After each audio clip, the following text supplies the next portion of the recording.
Oi, gente, aqui é o Antônio e nesse canal eu falo de saúde mental, espiritualidade e muito mais. O tema do vídeo de hoje é o que tem a ver espiritualidade com saúde mental. Mas antes faz o seguinte, se inscreve no canal, curte, comenta e compartilha, aqui embaixo bota um joinha, um emoji para o YouTube compreender que você gosta do conteúdo e indicar para mais pessoas. Então, bora pro vídeo.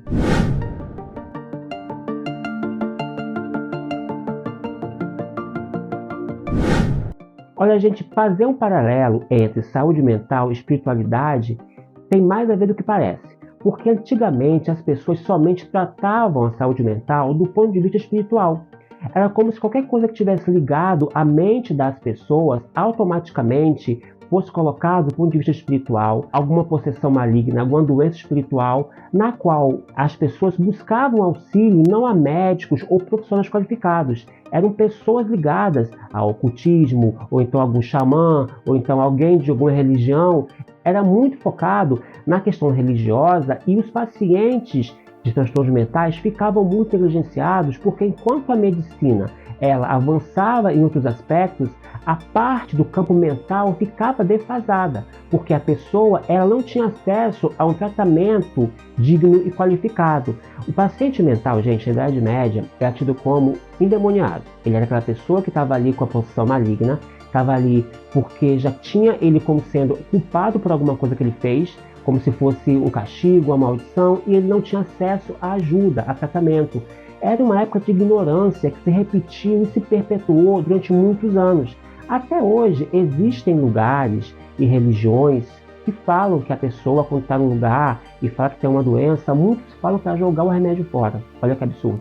Muitos não compreendem que a nossa mente também adoece. E esses sintomas da mente doente, eles têm que ser encarados do ponto de vista sério por profissionais da área de saúde, com tratamentos e técnicas modernas, medicações e terapias que realmente vão cuidar daquela pessoa e permitir que ela volte para a sociedade de uma forma qualitativa. Eu não sei se vocês lembram, mas anteriormente, as pessoas que tinham ataques epiléticos, elas eram tidas como tendo possessões malignas, eram exorcizadas, passavam por rituais de exorcismo e não eram levadas no médico e não se submetiam a tratamento em função dessa crença que colocava tudo que era em relação à mente do campo de vista dessa metafísica, dessas explicações mais do ponto de vista espiritual, que muitas das vezes atrapalhavam as pessoas de buscar realmente alguma coisa que fosse cuidar de fato do seu problema.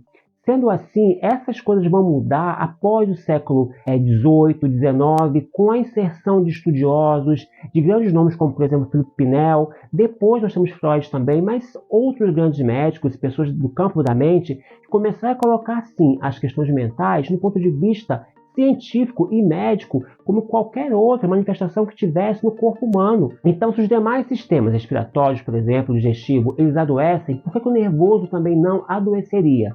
E como cada sistema ele tem suas formas de operar, os sintomas são variados. Então, cada sistema doente vai apresentar sintomas específicos. Então, a pessoa que está passando por qualquer transtorno mental, seja ele leve ou mais grave, tem que ter acesso ao tratamento com profissionais, desmistificado e, nesse sentido, compreender que a nossa mente também tem o direito de adoecer e que um transtorno mental ele se resolve através da medicina, através de terapia, de psicoterapia e através também das pessoas compreenderem que o paciente ele merece respeito, dignidade e acesso à sociedade. Não tem que ser trancafiado, enjaulado como um animal, como faziam um tempo atrás, não. Ele tem que ser colocado na sociedade, respeitado, até para poder de fato evoluir no seu quadro. E essa reintrodução do paciente à sociedade lhe permite uma remissão cada vez maior dos seus sintomas. Aí você fala assim, tá, mas a questão da fé, então, por ter esse passado tão nefasto em relação a tratar as pessoas com transtornos mentais, ela somente tem um ponto negativo? Ela não tem nada de bom que possa ser colocado em prática? Ela não tem nenhuma forma qualitativa de ser vista no campo da saúde mental? E a resposta é sim, gente. A espiritualidade é muito importante no que tange o tratamento e gestão das pessoas com transtornos mentais e não somente mentais, qualquer transtorno. Ocorre o seguinte, na medicina existe um termo chamado coping. Ele não tem bem assim uma tradução para o português, mas a grosso modo a gente pode falar que é uma forma de se comportar no tratamento, lidar com a pessoa no tratamento, essa resposta do paciente perante a um tratamento de um quadro clínico. E o transtorno mental é um quadro clínico. Nesse sentido, o coping ele pode ser positivo e negativo. O coping negativo é esse que eu falei anteriormente, que era feito em relação aos estigmas, em relação à pessoa ser aprisionada, ser estigmatizada, ser proibida do convívio social, tratada como sendo uma pessoa inapropriada para estar vivendo em sociedade. Esse coping negativo, religioso, ele traz a medicação como sendo algo a ser questionado, ele traz a doença mental sempre do ponto de vista a valorizar questões espirituais, em detrimento da prática médica, dos estudos médicos. Esse coping negativo da fé, ele torna a religião e a espiritualidade como sendo um rival da ciência, no que tange o tratamento de pessoas com qualquer transtorno mental.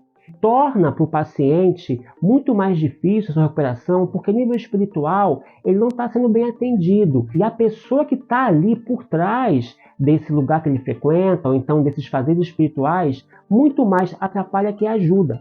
Porque se ele questiona as medicações, as terapias que são, de fato, comprovado que realmente é o tratamento correto, ele está corroborando contra essa saúde mental do paciente e, consequentemente, prestando um serviço contrário à saúde mental dele. Agora, um coping positivo da fé, essa forma de você compreender que a espiritualidade e a saúde mental, elas têm tudo a ver, gente.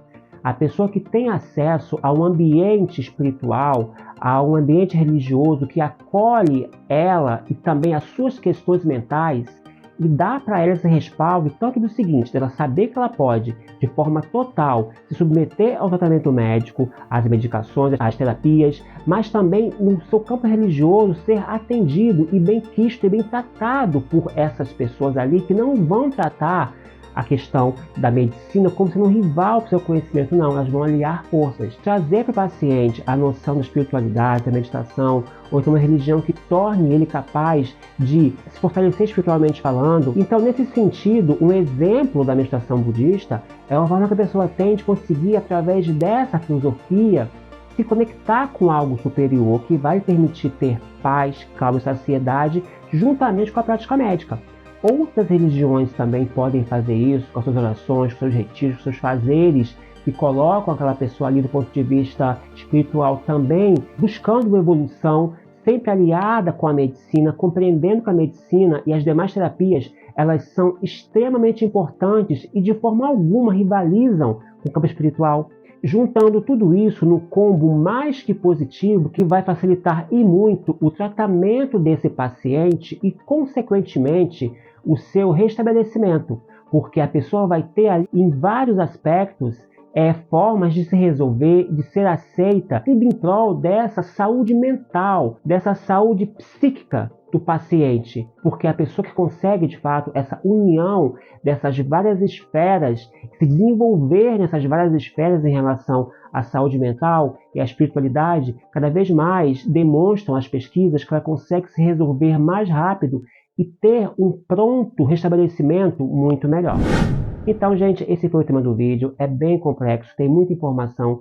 O tempo curto do YouTube realmente é um desafio falar, mas caso queiram, eu faço uma parte 2 do vídeo, porque essas informações são muito importantes e é muito importante saber que a espiritualidade ela anda de mãos dadas sim com a saúde mental e as duas juntas elas podem fazer um trabalho incrível, aliando a espiritualidade coerente com técnicas e profissionais qualificados da área de saúde que vão poder fazer com que o paciente tenha uma vida muito melhor. Então, esse foi o vídeo. Mais uma vez, se inscrevam no canal, curtam, comentem, compartilhem aqui embaixo, botem a opinião de vocês, façam perguntas, peguem esse vídeo, compartilhem com pessoas que vocês entendam que precisam dessa informação. O tema do vídeo foi esse. Fiquem todos muito, mas muito bem.